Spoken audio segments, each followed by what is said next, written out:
कन्हैया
लगाई है तो देखा ये देवी कौन है जो भाग रही है, तो भगवान ने देखा ये देवी कोई और नहीं है, ये तो उत्तरा है जो अभिमन्यु की पत्नी है, जो इधर भागती हुई आ रही है। भगवान समझ गए हैं कि ये अश्वत्थामा की चाल है, अंदर ही अंदर गर्भ चल रहा है। तो भगवान ने सूक्ष्म रूप धारण किया, गर्भ के अंदर प्रवेश करते हैं, गर्भ के चारों तरफ घूम रहे हैं, अग्नि के समान हाथ में गदा लेकर के चारों तरफ चक्कर लगा रहे हैं। बालक देख रहा है ये कैसी शक्ति है जो हमारे चारों तरफ घूम रही है।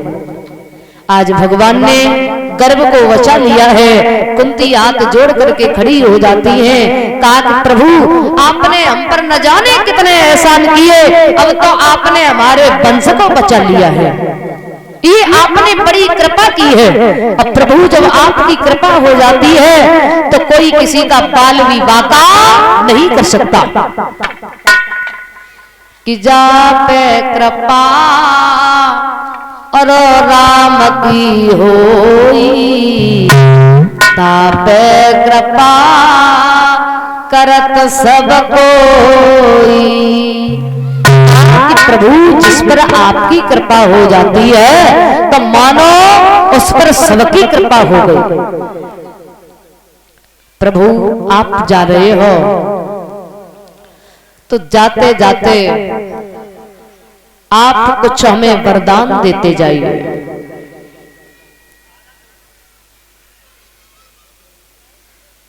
भगवान ने कहा कि बुआ आप तो बड़ा प्रेम दिखा रही हो।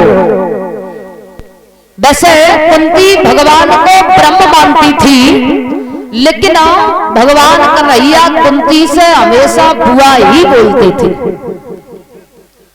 कहा कि अगर तुम्हारी ऐसी इच्छा है तो आप हमसे कुछ मांग लो, हम भी आपसे बड़े प्रसन्न हैं। तो कुंती ने ऐसा वरदान प्रभु से मांगा जो कोई किसी से नहीं मांग सकता, ऐसा वरदान कि विबदः सन्तुनः सस्वत तत्र तत्र जगत गुरु भवतो दर्शनम यस्यात् पुनर्भव दर्शनम। काज प्रभु आप जा रहे हो तो जाते जाते आप हमें दुख देते जाइए, क्योंकि अगर हम दुखी रहेंगे तो आपकी याद आती रहेगी और सुखी हो गए तो आपको भूल जाएंगे।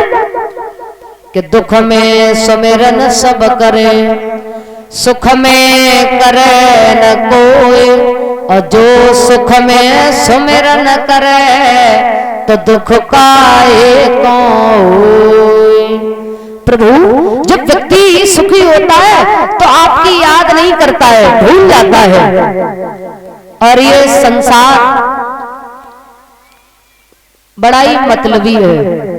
जब हम लोग आनंद में होते हैं, जब सुखी होते हैं तो लोग पीछे पीछे घूमते हैं, और जब दुखी होते हैं तो कोई बात भी नहीं पूछता है। आपके घर में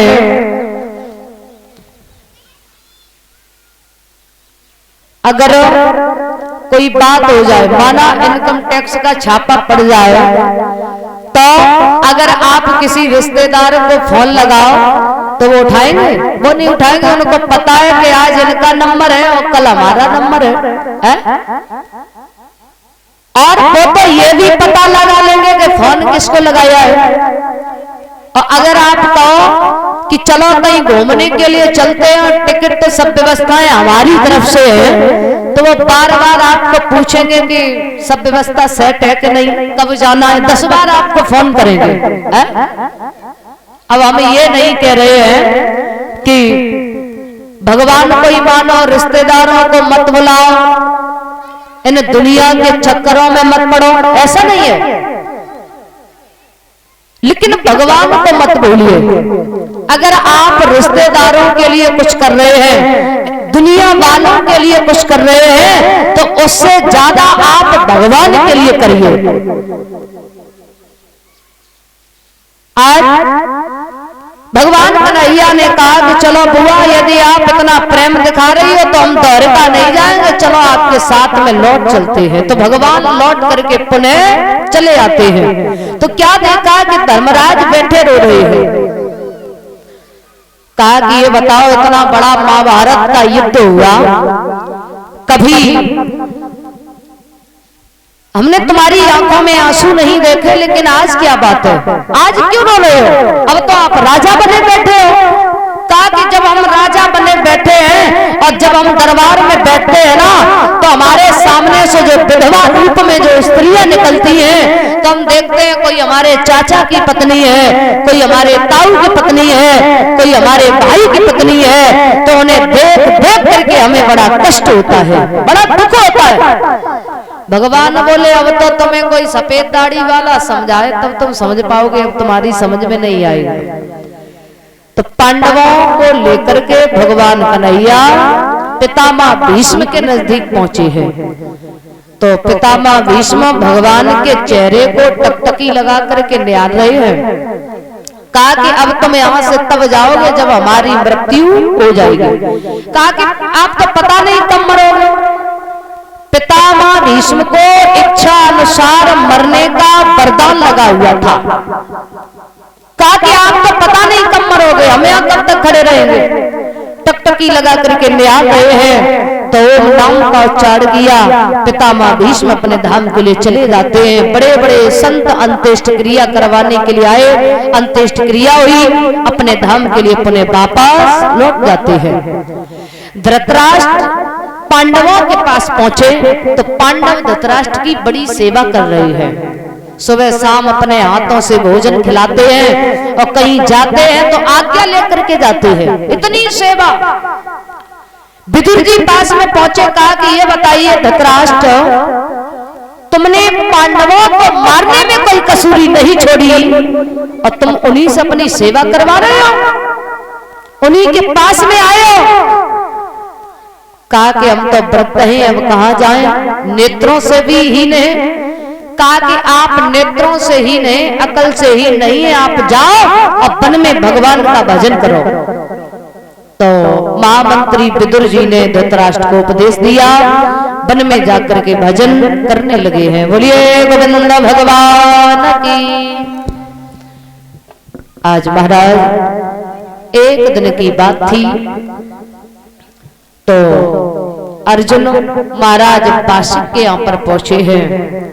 महाराज बासुक ने जैसे ही अर्जुन को आता हुआ देखा, बैठा लिया है, देखा कि बड़ा ही विलक्षण दरबार लगा हुआ है, बड़े बड़े नाग बैठे हुए हैं कि बासुक के दरबार की अरे शोभा कहीं न जाए, अति सुंदर महफिल सजी इंद्र सभा शर्मा। बड़े बड़े नाग बैठे हुए हैं, बैठाया। कहा कि बड़े दिनों के बाद आज आपका आगमन हुआ है, अब आप आ ही गए हो तो कुछ खेल हो जाए। कहा कि वही खेल है। बोले 500 का खेल हो जाए। बोले ठीक है। महाराज बासुक ने पूछा, ये बताइए आपके घर में कोई गर्भवती है? अर्जुन ने जवाब दिया, इस समय हमारी पुत्र वधू गर्भवती है। महाराज बासुक ने कहा कि हमारी पत्नी इस समय गर्भवती है। बोले तो गर्भ की बाजी लगा लीजिए। बासुक ने कहा कि देखो, यदि हमारे घर में बेटी पैदा हुई, अर्जुन आपके घर में बेटा पैदा हुआ, तो हम अपनी बेटी का विवाह तुम्हारे बेटे के साथ में कर देंगे।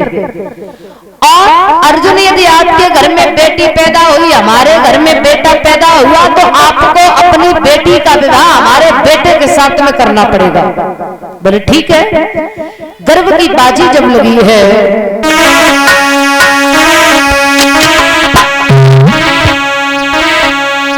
की गदा ओए तुम्हारी नानी रे, खेल करती बाजी रे।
आज भर शर्त जब लगी है, सुबह से शाम हो गई, खेल चलते चलते अर्जुन जीत जाते हैं, महाराज बासुक हार जाते हैं। महाराज अर्जुन वहां से चले जाते हैं। बासुक अपनी रानी के महलों में पहुंचे, तो जैसे ही नागिनी ने आता हुआ देखा, महाराज इधर से गए थे बड़े मुस्कुराते हुए गए, लेकिन उधर से आए बड़े चिंतित दिखाई दे रहे हैं, क्या बात है? जब जब महलों में आते बड़े मुस्कुराते, लेकिन आज तो आपकी मुस्कुराहट हवा हो गई। कहा कि अर्जुन आए हुए थे। बोले तो क्या हुआ? कहा कि अर्जुन आए हुए थे तो एक शर्त लगी हुई है, आपके गर्भ से यदि किसी बेटी ने जन्म लिया तो हमें अर्जुन के यहाँ विवाह करना पड़ेगा। और यदि ऐसा हुआ तो सारे नाग बंसियों की बात धूल में मिल जाएगी। ए बच्चे बैठ जाओ, क्यों शोर कर रहे हो?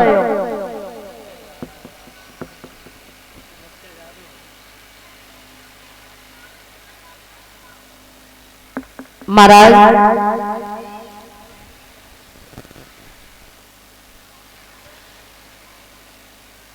कहा कि ये तो कोई नहीं जानता कि घर में बेटा पैदा होगा या बेटी पैदा होगी, इसे तो हम आपको नहीं बता सकते हैं।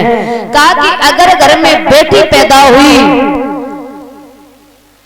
तो मैं गले से बांध करके कुआं में गिर जाऊंगी, लेकिन महाराज आपको चिंता करने की कोई आवश्यकता नहीं है, चिंता करने की कोई जरूरत नहीं है, आप चिंता न करें। महाराज बासिक को विश्वास हो जाता है। धीरे धीरे समय व्यतीत होता है और जब समय व्यतीत हुआ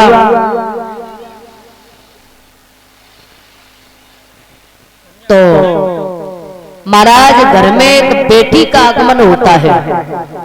और परीक्षित जी, घर में जब कोई माँ गर्भवती होती है तो कोई कहता हमें कन्हैया चाहिए, कोई कहता हमें लड्डू गोपाल चाहिए, लेकिन किसी के मुख से ये नहीं निकलता है कि हमें राधा रानी चाहिए।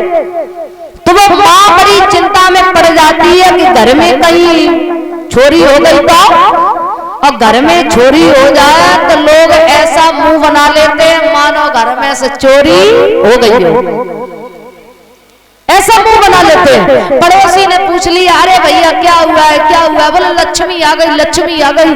अब लक्ष्मी आ गई तो हंसो तो सही, मुंह क्यों फुला रखा है? यानी कि दुनिया वालों को नहीं बताना चाहते कि हमारे घर में बेटी पैदा हुई है, उससे हम बड़े दुखी हैं। और अब तो महाराज दुखी होने की आवश्यकता ही नहीं है।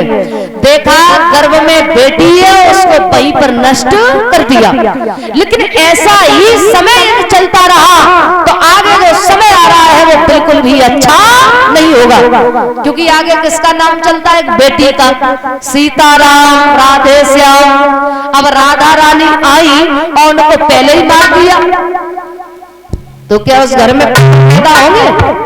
ऐसा नहीं है कि उस घर में पुत्र पैदा नहीं होते हैं, पुत्र तो पैदा होते हैं, फिर वो कृष्ण जैसे नहीं, कंस जैसे अत्याचारी दुराचारी बालक पैदा होते हैं।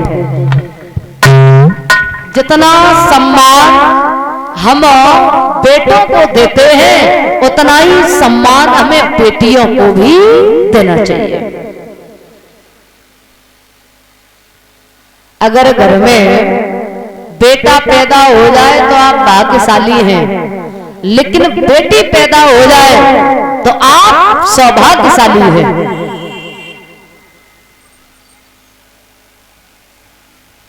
गंगा है बेटे तो धार है बेटियां, सुर है बेटे तो ताल है बेटियां, दीपक है बेटे तो चिराग है बेटियां, पढ़ाए जाते हैं बेटे तो पढ़ जाती हैं बेटियां, लाड़ लड़ाए जाते हैं बेटे तो लाड़ लड़ जाती है बेटियां, खिलाए जाते हैं बेटे तो खिल जाती हैं बेटियां, और उड़ाए जाते हैं बेटे तो कल्पना चावला जैसी उड़ जाती है बेटियां। तुम्हारा जितना सम्मान हम घर में बेटों को देते हैं उतना ही सम्मान हमें बेटियों को भी देना चाहिए। घर में बेटी का आगमन हुआ, छुपा दिया है, दास दासियां उसकी सेवा कर रही हैं, और महाराज बासिक को बुलवाया, कहा कि महाराज मेरा गर्भ जो था वो खंडित हो गया, न घर में बेटा पैदा हुआ न बेटी पैदा हुई, गर्भ खंडित हो गया। देखा गर्भ खंडित हो गया, ये तो भगवान ने बड़ा अच्छा किया, क्योंकि अगर घर में कहीं बेटी पैदा हो जाती तो सारे नाग वंशियों की बात धूल में मिल जाती। अर्जुन के लिए पत्र लिखा, हमारे घर में न कोई बेटा पैदा हुआ न कोई बेटी पैदा हुई,